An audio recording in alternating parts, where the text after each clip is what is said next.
One of the most unique things about Singeli is the speed.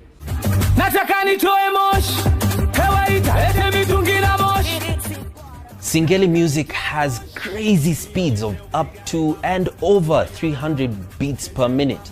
Here's what that means.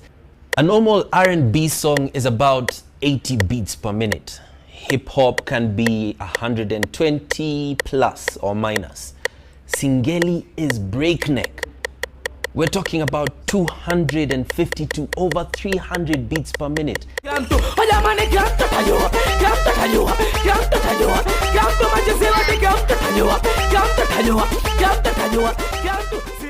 It is the fastest popular club music in Africa.